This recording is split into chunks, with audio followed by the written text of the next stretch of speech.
Before we dive in, here's another show you can enjoy in the True Story FM family of entertainment podcasts. Do you like movies? Do you like sports? Have you ever thought, I've never played that sport on the screen, but I really enjoyed how the movie made me feel? Well then, have we got a show for you. The Adrian Moment is where my friend Ocean and I discuss the triangulation of sports, movies, and life. We dive deep into the movies, discussing how they relate to and have affected our lives. We will talk about why the sport matters to the movie, why you don't have to love the sport to enjoy the movie, and mine a few nuggets of meaning inside the story you may not have realized was really there. After listening to our show, come join us for more conversations about the movies that portray the thrill of victory and the agony of defeat. Find the Adrian Moment podcast on your favorite podcast app and join us while we cover the sports you love and the ones you never think about. You will never see sports or sport movies the same again. Hey, psst. Hey, you see that Snickers over there? If no one's looking, you should just take it. No! Don't listen to him, my son. That would be stealing, and stealing is a sin. Sin Schmin, it's a friggin' Snickers bar. You deserve to have it. Sinning really satisfies you. Repent, my child. Virtue is the only real snack worth savoring. For that candy bar is merely a gateway to nougat damnation. Has this ever happened to you? Listening to the devil on one shoulder and an angel on the other, and you're not sure what to think? Then we're here to help. I'm Pete Wright. And I'm Tommy Metz III, and this season on All the Feelings, we're examining the 7 deadly sins. You know, the fun ones. And the 7 heavenly virtues. Which are also a thing. Through personal stories, historical oddities, and way too much embarrassment, we take you on a thrilling journey through all the goods and the bads you hear about in church. But without all that pesky church stuff. So come join us for All the Feelings Season 9, a sometimes funny podcast about being human. All the sins, all the virtues. All in one place. Go to allthefeelings.fun to learn more, or subscribe to All the Feelings wherever you get your podcasts. Game over.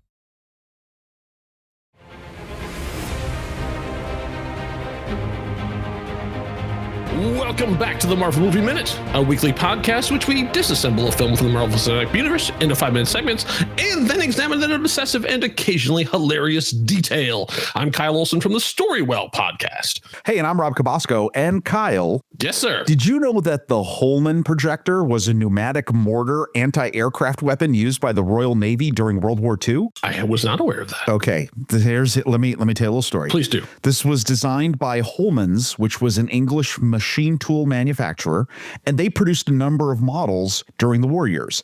The Mark I featured a 4.5-foot unrifled steel barrel. Mm-hmm. The Mark II used steam in place of compressed air. The Mark III was a semi-automatic. It was capable of firing multiple projectiles to a height of 1,000 feet. And they had plans for a Mark IV, but basically advanced other weaponry came out at the same time during World War II. It rendered it obsolete. In total, around 4,500 Holman projectors were put into active service during World War II. Several can still be found today in museums throughout the United Kingdom. While the Holman projector had limited success, it became better known for its other uses. Since it had a wide barrel, the projector could shoot nearly anything that could fit inside it. The most popular makeshift ammunition was potatoes.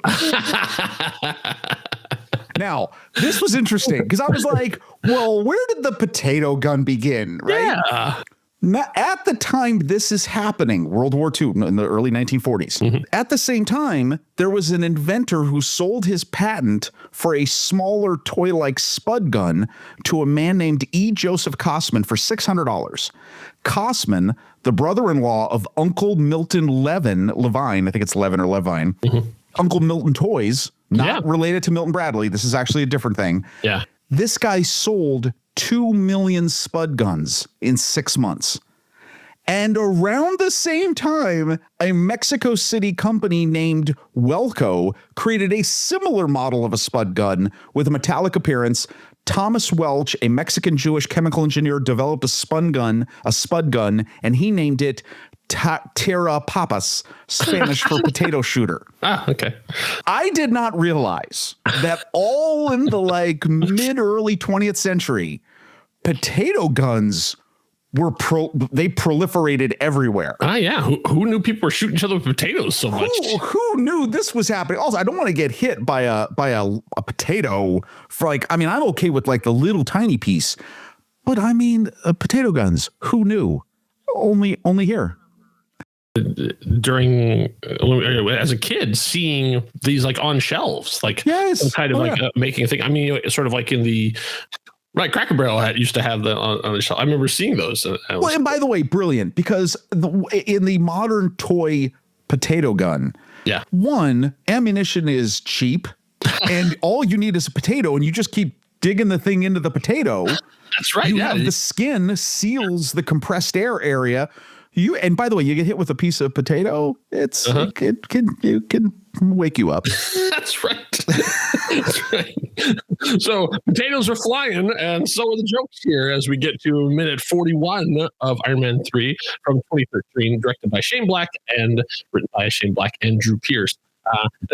As a reminder, this is taking place on December 23rd, 2013. So we're still in the pre-Christmas time. But as we have traveled then from California to there, I think it's appropriate that we should celebrate the new state that we're in. So let's do a little bit of from one of the traditional songs everyone knows. So we're going to do this Beastie Boys style. So I'll do the start, and then Rob, you come in at the end of the lines. Okay. We all know these words, right? Okay, so Appalachian mountains high, reaching up in the smoky sky, Tennessee River flowing through. We will cross the river near the choo-choo. Yeah. And of course, that's from the Tennessee Bicentennial Rap from 1996, one of 6 state songs of Tennessee. It's still part of their official canon, so I guess their Tennessee is the state out there working on the hottest playlist of songs about their state. It's absolutely amazing. Yeah, so we have now we pick up where we left off, which is Tony waking up inside the suit, power almost out, no idea where he is, only that he's flying through a snowy forest, which we will soon learn is in the great state of Tennessee. This is definitely not SoCal anymore. Wait, we ended last episode. There's the 5-minute alarm. He's got 5%. 5%. 5% power. 5% power should get you to a decent landing. You'd think. What Jarvis? Seriously. Maybe at 10%. But you no, know what? I think he casually land. It wasn't. Hey, sir, that's the 5% mark. No, it's the 5-second alarm. Yeah. We've got 5 seconds of power. Oops. Yeah. We immediately cut to a white-tailed deer, unfortunately uncredited on IMDb. And also, I believe CGI. And then we have the crash landing of Tony Stark. So this is actually a really well edited scene of they keep cutting back between him crashing through trees and then cutting back to the mask of him screaming and then immediately cutting back to the trees and then going through as he's careening down into the ground. If Tony was a coyote, his name would be Wile E. Because this is straight out of the Roadrunner cartoon. He has a near miss with a vehicle, according to the internet car movie database. They could not identify what kind of car this is, but he then crashes down into the ground, causing a giant furrow, and ends up turning, which I think was good. Like he ends up on his back, sort of sliding to a halt in very Wile E. Coyote kind of fashion. And then we have the shot that we see, actually the one of the first shots from the trailer too, of him laying in the snow and pulling off the face mask and looking up as like it's still bloody, exhausted as he just regained consciousness and having no idea where he is or what's going on. He says as he's lying there and finally things are quiet and snow is falling onto his face. He says, "It's snowing, right?" Like making sure this isn't ash. Like I'm not insane. Like that's snow. And he said, "What are we, upstate?" So he's thinking that he sort of went up the coast and that maybe he's in NoCal. But no, in fact, that is not, because Jarvis immediately says, "We're 5 miles outside of Rose Hill, Tennessee." And I just want to say this is one of the great actors of our time. His response of, "Why?" It's so good. It's so good. It's so good. Like Perfect reaction. like, dude, like, can you imagine waking from any kind of nap and something like just like you wake up from a nap in your living room and there's a bison in the middle of your room and you go, why? Why is this happening? It's such a good response, like this way of why? He's so incredulous. And then, but he's not getting an answer. So he says, Jarvis, not my idea. What are we doing here? This is thousands of miles away. I got to get Pepper. And Jarvis is like, I prepared a flight plan. This was the location. Like, and going, we talked about this, Tony. Do you not remember? Does Jarvis not have a sense? Can he not read the room? No, I don't think he can. All his sensors are internal, apparently, because he doesn't have anything that's going external. God. Okay. Tony then says, who asked you? He said, open the suit. And then Jarvis then starts doing the computer thing of, I think I may be malfunctioning, sir. It's like, oh, you think? You've been malfunctioning all day, man. Yeah, I don't know. It's been rough. Maybe Tony was trying to download some stuff and like all the bandwidth is being used up. But yeah, I don't know. He has been malfunctioning this entire time. And then so Tony says, open, eject. And that sort of gets us to the end of minute 41. As 42, then he gets out and we see the sort of reverse or the irising effect, like the suit pulling away so he can like he can stand up out of it. That's cool because you see the suit can open up from the rear or the front. Yeah. That's kind of a cool feature. Yeah. I don't we know saw how that a little works. bit. Yeah. And when Maya came to visit too, that it could sort of go that way too. Yes. It's interesting how, and it seems to be in a different way. That's not the pieces sort of flying out, which you'd think, as we've seen, like the pieces sort of falling together, that they would like fly out and then you get out and it would put stuff back together. But that's not what happens. It sort of just literally like does a reverse caterpillar effect. One of the things I think you're really seeing, and I don't think I've ever noticed this before, especially until this scene, because you saw him go into the suit from the back during the scene with Rhodey, right at the beginning of the movie. It's almost like this is the perfect mix between the suits of the past and the suit that's going to come several phases from now. Right. Where it's almost fluid. It's just that the particles are bigger. Yeah. So, I mean, I love that you actually are seeing that. There's still issues with it, but we'll get to that. Yeah. So then as he gets up, he immediately notices how cold it is here in the great state of Tennessee. It says, ooh, that's brisk. And then he, as he's sitting there in the suit trying to do it, he checks his implants, which I think it's interesting that he always goes for the one on his left arm. Like whenever we know he has them through his entire body, but it's left arm seems to be what is the major control issue, because whenever he's working on it's always on that left arm. It is always interesting. That is, and I've never fully read or seen anything that explains who was the instigator of that. But Tony's left arm is always his weakest point, and you see this all throughout the MCU. Yeah. So I think the first time this begins in the first original Iron Man movie, when he comes out of the cave, that's where he gets hit first. He gets hit by a rocket when he's in the Model 1 suit. Yeah. So I think there's that. And then it happened in Iron Man 2. You'll see it again and again. The left arm is always his weakest part, which is, again, spoiler, maybe a little foreshadowing, when he does the snap in Endgame, it's with the right arm. That's right. Because the right arm is his stronger arm. It seems to be that whatever one is sort of near his wrist seems to be the major like control piece for the rest of them. So maybe that's like the master implant or whatever. That sort of is the one that all of them are connecting to, because that's always the one that he sort of ends up tweaking. It almost seems like there should be like a heads up display that he has, like maybe he's seeing something we're not, that there's some kind of display thing that is just coming from that or directly to it. And then as he gets up and he checks it, and he realizes, oh yeah, I'm in a t-shirt and jeans. Like it's really cold. He's like, you know what? He says, maybe I'll just cozy back up for a bit. And so he tries to go back into the suit, and Jarvis says, I actually think I need to sleep now, sir. And then you see everything shuts down.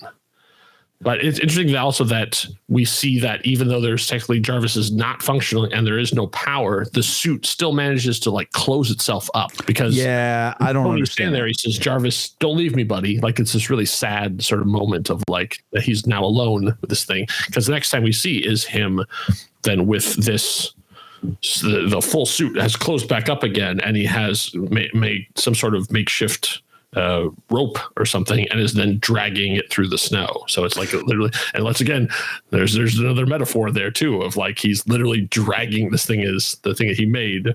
Now he's dragging it through behind him. It's slowing it down. In my notes, I have specifically the quote, "Don't leave me, buddy." Yeah. And in parentheses, I wrote "F you, Jarvis," because no, dude, Jarvis has been an abject failure to you for the last 24 hours. So whatever, buddy. I'm still wondering who was driving that truck and like never didn't stop to turn around to find out who the flying man that just came by and almost ran into him. Like, it's just like, nope.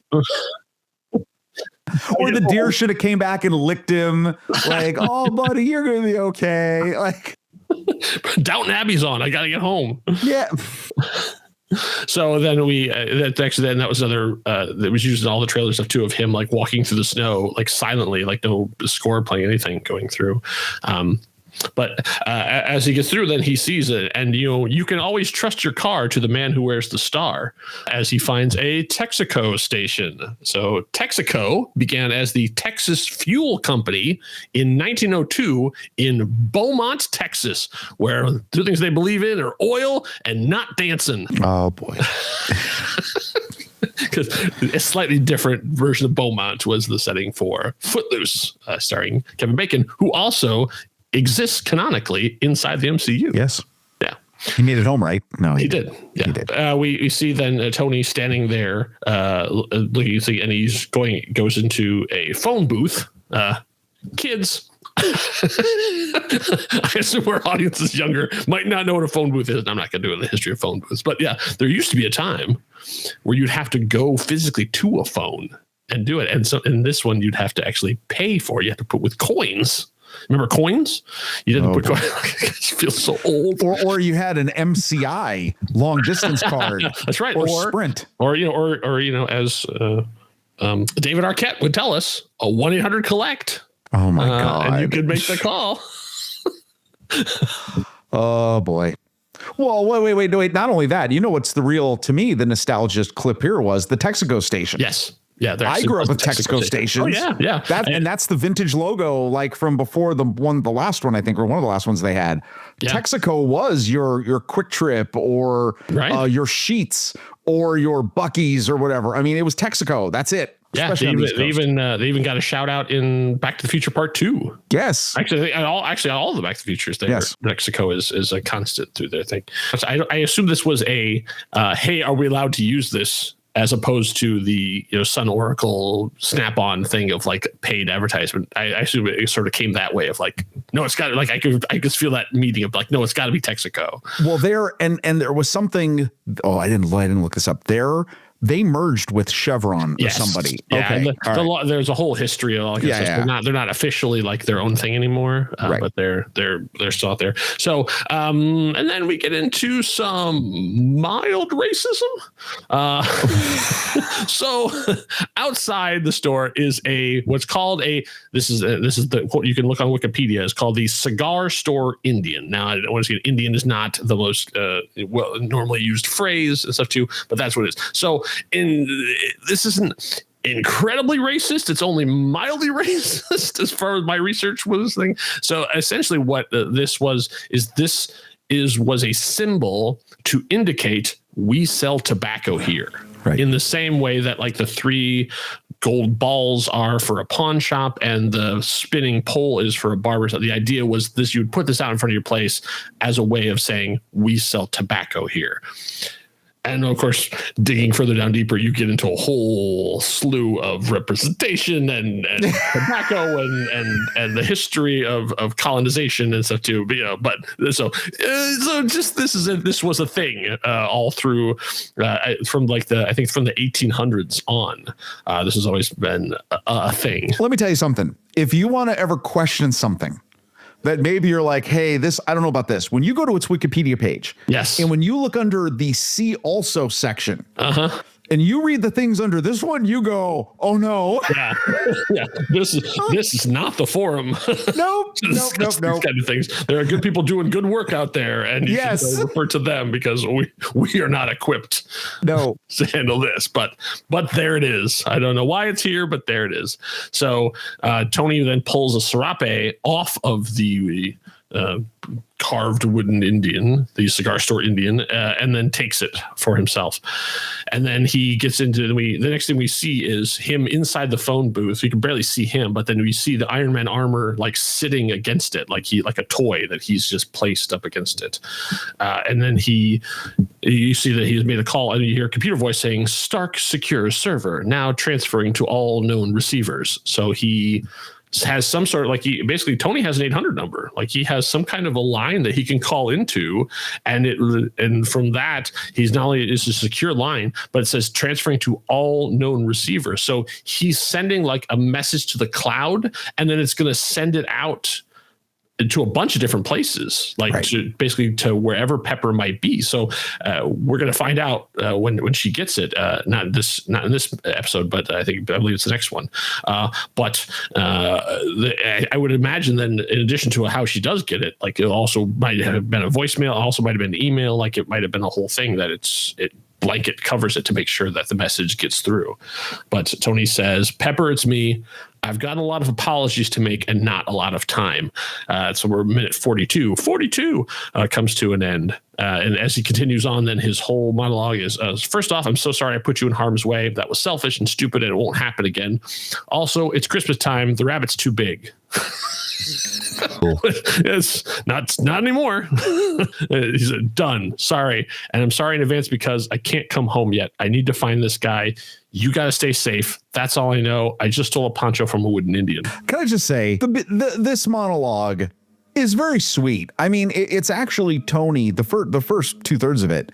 Yeah. Tony being very sincere, very vulnerable, and generally a nice guy. By the way, you take that moment and juxtapose that with the Tony we saw at the beginning of this movie. Yeah. It's pretty amazing, the character growth, right? So like there's that. I appreciate that. Yeah. There's other things, but he's already gotten to sort of the place he kind of was at the end of Iron Man 2, like where he is the sort of more emotionally available, intelligent, but but he's still traumatized. And I think that is because that same way you just sent a message to your girlfriend, you could also use to like, hey, also I'm a billionaire. Someone come pick me up. Like you could call for a taxi, you could call for any of these things. So he's still not in a good frame of mind because he's still on this whole, I have to do this alone. I have to be the one to take him down. I can't do anything to help. I don't want to endanger anyone else. I have to do all of it on my own. Okay. So you hit on it, because this whole moment and everything that's about to happen, what is he thinking? Because he's got the resources of a multi-billion-dollar conglomerate. He's an Avenger. He's got people that Cap he can is contact. not doing anything right now. So what I don't, okay. And I guess the question is why, what is the point? Like, what is a plausible explanation as to why he would be so irrational right now? Yeah. And so that's why I think this is part of his PTSD. Like, I think this is part of the trauma he's going through, is like, now he's got all this extra guilt because now he lost his house. He lost all of his suits. He lost Dummy and and he almost got Pepper killed. Right. So I think he's in that place of, I don't want to get anybody else in. I have to do this on my own. Like I can't involve anybody else. Like I am flying solo on this, and I can't even let anybody know that I'm alive. Well, no. And I think I think you hit on that. Though he has no problem with the little small child that he's about to meet. Yeah, exactly. Okay. I also can tell you from the other side of it, this is also what bugs me in every post-Avengers movie, that they always have to bend over backwards to go, why doesn't he just pick up the phone and call X, Y, or Z? Like all the people in that circle, they're all available except maybe Thor, who might be off planet at that point, or he's dealing with he's got, there's a evil demon gem that's living inside of his girlfriend. So maybe Thor's a little busy at the moment. But what's Captain America doing at this time? Like, he's probably just alone at Christmas. Pick up the phone, like all those guys. Bruce Banner. What's Bruce Banner doing? Hawkeye is not doing anything. I guarantee you, Hawkeye is at his farmhouse. Okay, but what could he do? I know, but it's somebody. But I mean, this is my own personal nitpick for all these movies, is that the way they have to be like, well, the reason is we can't afford Chris Evans to be in this movie. That's why he's not there. It's like, yes, but there's no in canon reason. See, you got to explain. No, you got to explain it. Okay, so this one I think does it better, but like down the line, it gets more and more weird that they don't talk to each other more, especially by the fact that like Dr. Bruce Banner is available to. Yes.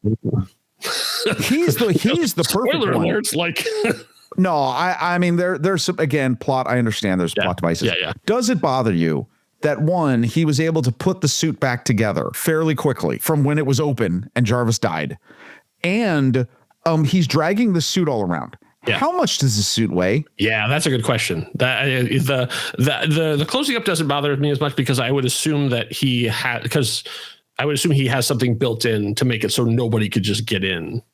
Yeah, but Jarvis is dead. Jarvis is dead. But that's why I assume that there's sort of like the enough battery power to just. But I don't like that he's just dragging it around like a sleigh filled with toys. Like that's a problem. Anyway, all right. Like a mannequin. So then as he then takes it, we see him breaking into an abandoned looking garage, and as he breaks the door open, then the suit clanks down, falls in, which I also think is interesting, that you would sort of think of it as being much more loose. Like that would be sort of more puppet, like more marionette-esque, but like it is locked in place. Like it is. Wait, and did you also? An action figure. Oh, absolutely. Did you also love how he used the suit to buffer the blow from the hammer? Yeah. So he's actually, because he doesn't want to destroy it necessarily. So I thought that was kind of cool. Yeah, and then it crashes down. So he gets excited. So he looks around. In the back, he sees the pieces of a 1967 Ford Mustang, but unfortunately, it has not been fully assembled. Tony goes in and then finds this couch, and then sets the suit on the couch, and says, let's get you comfy. And he places a hand and so he like sort of turns it and turns the head and puts the arm up and like sort of poses it. Goes, you happy now? Like, as he's like talking to this suit, it's just like, once again, sort of shows that he's not in a great frame of mind as he's like talking to this thing as if it's another person. But don't you love though? Okay, now this to me is a deep moment. So like when we talked earlier in the episode about Dummy and who's the other robot? You. Yeah, okay. I know. But this is a great moment in that here he is saying he kind of does this whole thing. You happy now? Mm-hmm. This is a monologue conversation between Tony Stark and Iron Man. Yeah. And saying, wow, almost like this is the burden I have because I'm you. Yeah. And are you happy now? Because look where I'm at. And I love the moment where he's looking at him, turns the head, and then Robert Downey Jr. looks at the camera, and they're both just sitting there like an old married couple. Uh-huh. They're like, okay, here we are. I actually another fine mess you've gotten me into. I actually love this moment. I think this moment is great. I also love how we see in this and in the next moment is that how not precious Tony is with the Iron Man armor. Like he, as someone who built it and then has done all these things with it, he doesn't treat it nicely and kindly. Well, he built it to take a lot. Right. So, exactly. Yeah. But this is when we get into the whole thing of him as the mechanic. Like this is the car. So like he wouldn't let anybody else treat it this way, but he does. So as minute 44 starts, then we see him with the tools ahead of him, still working on that same little micro repeater. Like I feel like there's a deleted scene somewhere that explains more of what that is, because once again, we're back to that. This is the third time or fourth time we're back to that same piece, and he's still working on that, trying to do something with it. And we don't exactly know what that is, because Jarvis doesn't live there. Like Jarvis is in the suit at this point, right? Right. Oh yeah. Like, I thought at this point Jarvis isn't like also in the house is gone. So like the only place Jarvis is in the suit, right? Is that your understanding? Yeah, but now that you mention that, why couldn't Jarvis It'd be somewhere else too. I don't know. Like, That's what I'm wondering. Like, but by the what we've established, because we've not seen Jarvis anywhere else other than the house and the suit. So he's not in the cloud. Like, he didn't call Jarvis on the phone to be like, hey, send this message to Pepper. Wait, that doesn't, hold on a second. Well, but wait a minute. I honestly don't know. But Jarvis, by the rules that we've seen so far, I think Jarvis is only in the suit right now. Well, or in his workshop when he's there. But the workshop's gone now. But the workshop's gone, yeah. So I would assume that all the servers and everything. This is it. Yeah, we're going to find out later on that that's not the case. Right. There is, or at least there is a connection or whatever going on. But like at this point, I think the only active Jarvis is the one who's currently powered down. So he doesn't have even that to help him. So as he's working on this, then we see a boy comes in the doorway and has a potato gun pointed at him. And so this is Harley Keener, and he's being played by Ty Simpkins, who at this point was 12 years old. He currently has 37 credits on IMDb. His first acting role happened before he turned 1. He played the annoying baby on one episode of One Life to Live. So he was a literal child actor. He was an infant actor. But and the annoying baby. Yes, that's he's credited as annoying baby. Eventually, I believe he got a name, but he was annoying baby. That was his first credit on there. He and I share a birthday. We were both born on August 6th. He has done very well for himself. But before at this point, he had already been directed by Steven Spielberg. He would go on to do things like Jurassic World, The Whale, and he is also the recipient of the most common question people come out of Avengers Endgame: who's that guy? Yeah. Because he had grown up a lot since 2012 until the point that Avengers Endgame came out, and he's at a gathering, let's say, of people at the end of it. For those of you who haven't watched all the things, there's a huge gathering of people, and there's one guy staying by himself, and everybody goes, who's that guy? It's this guy. It's him grown up. But I will tell you that as seeing this scene again now, his hair, you can actually see they did try to do a little bit of connecting the two characters. By the way, before he comes in, just a note, Tony's working on his left arm. The left arm has got so much. That's what I'm saying. It's that same thing. It's that sensor. He's working on that thing. So he actually would go on to be nominated for a Saturn Award for this performance, for best performance by a younger actor. Unfortunately, he lost to Chloe Grace Moretz because she was Carrie that same year. It's like, if you got to lose to Chloe Grace Moretz. That's true. So then, as Tony's being held at Spud Point, I don't know. He says, "You got me. Nice potato gun. Barrel's a little long. Between that and the wide gauge is going to diminish your FPS." No, I assume that's feet per second. Yes. Okay, because I sort of looked up I'm like, it's not a first person shooter, so like that's the you're not a big Nerf. You're not into the weeds of not. Nerf. Yeah, Nerf culture knows that's what that is. FPS. Okay. Yes. The boy then takes his thing. He points at a like a mason jar or whatever on the shelf and shoots it, and the potato fires and breaks the glass entirely. And then so Tony says, "And now you're out of ammo." So I was like, "Oh yeah, that is the downside of the Spud gun, is that you get one shot and then you got to take a long time to reload." Do you know, by the way, according to one of the Marvel wikis, that this actually has an official name? The gun? Oh, really? No. It is the Mark I potato gun. Which really made me laugh, actually. And by the way, going back to our opening, the Holman projector had the Mark I and the Mark II. Like, that's a thing. So I did like that. I did like that. That's pretty good. So then he sees Tony stand there with, like, obviously the glowing triangle, the Starkium, whatever, his new element in his chest. He says, "What's that thing in your chest?" And Tony says, "It's an electromagnetic. You should know. You've got a box of them right here." And he gestures to, which is, once again, sort of script to real life. It's not a box. Like, it's like a bin. It's a bin full of them. I was like, why does this kid have that many electromagnets? But hey, he's doing experiments. And then Harley says, "What does it power?" And then sort of Tony goes, like, you can see he like takes a beat of like, Yeah, right. And then stands up and then spins the desk light around. And then behind him is Iron Man, the suit, sitting there on the couch, facing the other way. But then the kid immediately goes, "Oh my God." And he drops the gun and goes, Is that Iron Man? And Tony goes, "Well, technically I am," which we get right back to the last line of the first movie. I am Iron Man. Or even the beginning of Iron Man 2 of like, you don't get this. It's like the suit and I are one. Like we're the same thing. You can't.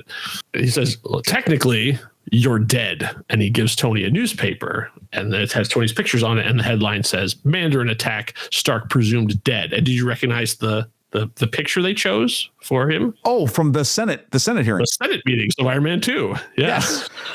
Wait a minute though. Hold on. Let's talk about a little Harley Keener here.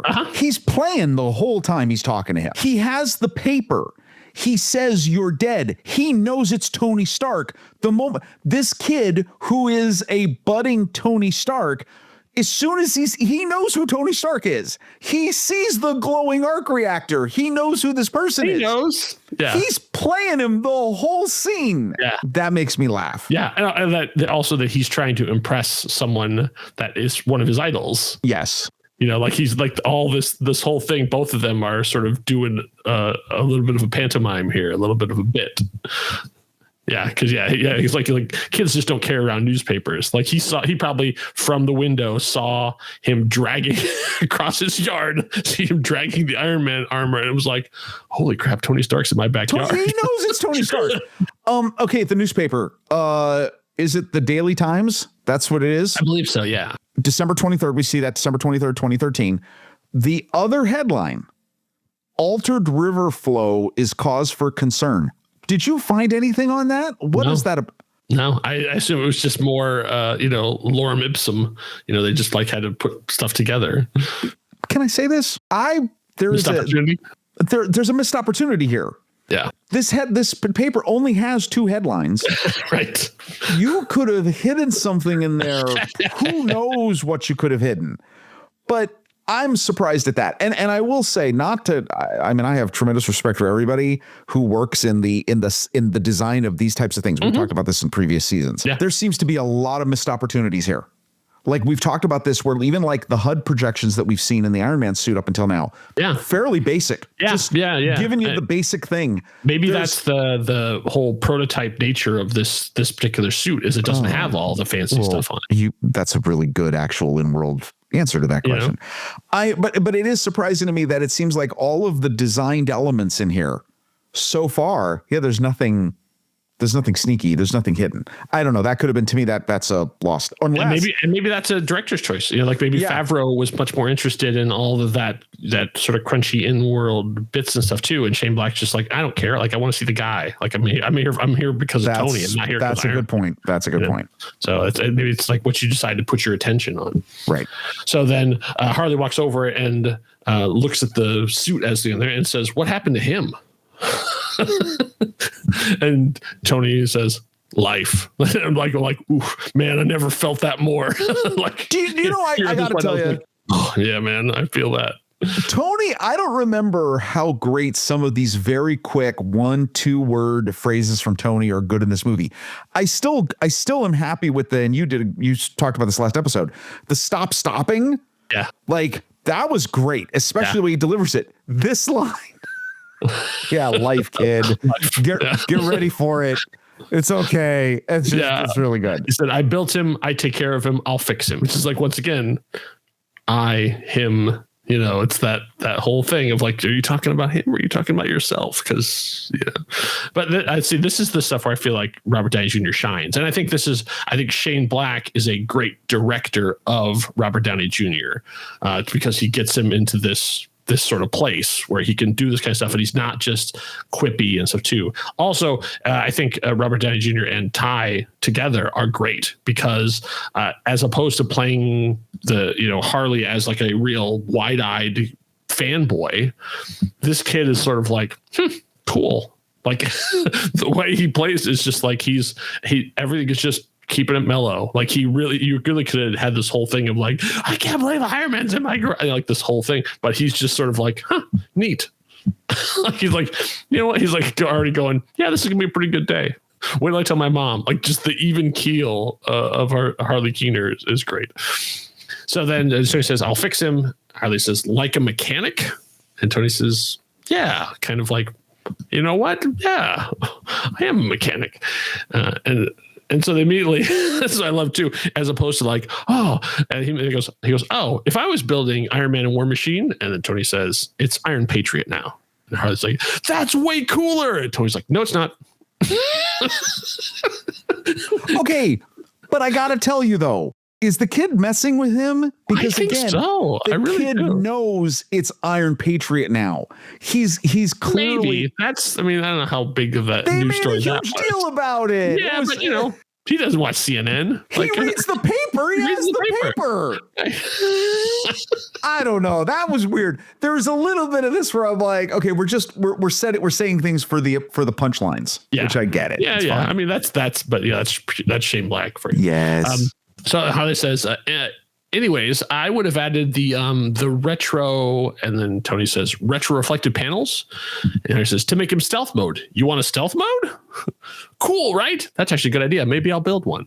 And he has, because in Iron Man number 152 from August 1981, they actually had the first appearance of the stealth armor. Oh, that's awesome. In an exciting adventure called Escape from Heaven's Hand. Heaven's Hand. There was a whole communism KGB. It was a whole thing. So he had to design a suit that could get in. It was really incredibly underpowered. So it was a little bit like almost like the suitcase suit, but the whole point was stealth. So it's basically just the Iron Man armor, just black. And it's also awesome. And I have one of the Marvel Legends action figures that they did of it, which is just a repaint, but it's still pretty freaking cool. That issue was written by David Michelini and Bob Layton, who are two of the great of Iron Man, and also penciled by the amazing John Romita Jr., who I actually had a chance to meet once and was too intimidated to speak to him. So I have a really cool JR sketch, and I barely spoke a word to him. That's the end of that story. Wow. All right. Harley then looks as is actually messing with the suit and ends up snapping off one of the fingers. Wow, which okay. We know it's a modular suit. We know that it's all the pieces. And I mean, all right. Like, sure. Kid, don't touch my stuff. Yeah. And it says, oops. And then Tony's annoyed by this. Not a good idea. What are you doing? You're going to break his finger? He's in pain. He's been injured. Leave him alone. Okay. And Harley goes, sorry. He's like, are you? Don't worry about it. I'll fix it. So who's home? And Harley says, well, my mom already left for the diner, and my dad went to 7-Eleven to get scratchers. I guess he won because that was 6 years ago. Okay. That line, even seeing it now, it just delivered so flat. Perfect. It is so perfect because as he's saying it, you're like, it's like the day before Christmas and your dad's gone to like go get scratched again. And like, I'm not even ready for it. Yeah. And then, Rob, would you like to do the honor? Well, okay, because we have to do this, right? Yeah, right. Tony says, yeah, which happens. Dads leave. No need to be a pussy about it. Okay. In a Marvel movie. No, wait a minute. You're saying to a 12-year-old boy. Now, okay. So here's his dad left him. Okay. Let's say a couple things here. Well, wait a minute now. Let's just say a couple things. And by the way, that's where it ends. Yeah, that's where minute 45 ends on that line. This is true. We are ending this episode on that because that's all there is.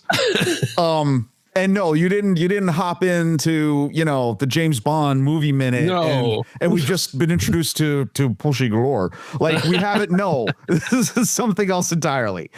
Okay. First used in 1942. The term. No, I have nothing. I did. No, I did have a little bit. I'm like, nah, it's cool. It's cool. Okay, here's the deal. Let's talk about a couple things here. He already obviously connects with this kid. Yes. In a way that I don't think he likes. He doesn't like it, but he also connects at a level which he wouldn't normally connect with anybody. Yeah. He's got daddy issues, right? Oh yeah. So there's all that, right? And that's why he builds the barf later on. It's the whole thing. So guess what? This actually makes sense. I realize that in modern sensitivities, this seems like an incredibly vulgar thing to say. Yeah. That's not wrong. I also will say that, this was of the time. And it would be something said where you're trying to elevate that sort of connection in a way that also says, oh yeah, we both been hurt, but we both can laugh about it because it doesn't hurt us now. Yeah. When truthfully, it actually really hurts us now. And this is the way he's getting around it. So I don't have a huge issue with it. However, it does make you go, wait a minute. What happened here? Like, what's going on, right? Yeah. Yeah, Tony is really talking to this kid like he would talk to Rhodey. Like he's not talking to him like a child. Like he's talking to him like exactly like another grown up, like a buddy or whatever. Well, and look at and he's seen it because what has he seen? This kid has his own mechanic garage. Yeah. Where clearly he's making this all work. Like, there's a lot of subtext that has happened in this scene that makes you realize there is clearly a connection that shouldn't exist. It does. Here we are. Yeah. That's that. So do you have a similar sentiment you want to do to try and get people to become members? I'm going to go a totally different route. Yeah, like don't be, people. Listen, people who make good content, they need your money. Stop. Just do it. No, I'm going to a totally different route. Good. Hey, real quick. I'm on Amazon right now. I'm checking out a few things. Let me tell you a couple things. See if you can figure out what connects all these things. Okay. A set of Wet and Wild high on eyelash curler with comfort grip. Ooh. You can also get a bag of Trolley Sour Bright crawlers that include cherry, lemon, strawberry, grape, and orange lime. I also have a Red 2 3,400 piece clay beads bracelet making kit. And also an 8-piece hairbrush set with 4-piece Topsy hair tail tools with a 1-piece bristle teasing hairbrush. You know what all these things have in common? What do they have in common, Rob? They're all cheaper than the $5 that you could pay to be a member of True Story FM, to support this incredible work that all of these people who are artists, they are poets, they are people who care about the human condition, and they care about you and your life, and they want to make it better. And as a result of that, you don't need to curl your eyelashes. That's right. We guarantee that the subscription to Marvel Movie Minute will not give you cavities. It was not tested on animals. Good point. It was not made in China. That had to be imported across the way. Sure. Yes. I can't remember what the fourth one was. I don't know. You get the idea. It's better for your health and mental well-being. And it was artisan handcrafted just for our individual members. Did I mention, though, this one 3,400 piece bead set? That's a lot of beads. I mean, and you could. Oh, there you go. I'll do the last one. There's no choking hazard with joining the True Story FM family. Do you need more? Do you need more influence here? No, just do it. Where do they go? TrueStory.fm/join. So our trip through Tennessee continues, and the bonding of Tony Stark. Hopefully, he'll clean up his language in the next one, or else Steve Rogers is going to be pretty upset. We'll find out. We'll do it together. So we'll be there. Hope you're there too. See you next time. Enough said. Oh, wait, hold on. No, redo that again. Sorry. I came in too soon. I came in hot. We'll be there. You be there too. Enough said. Bye.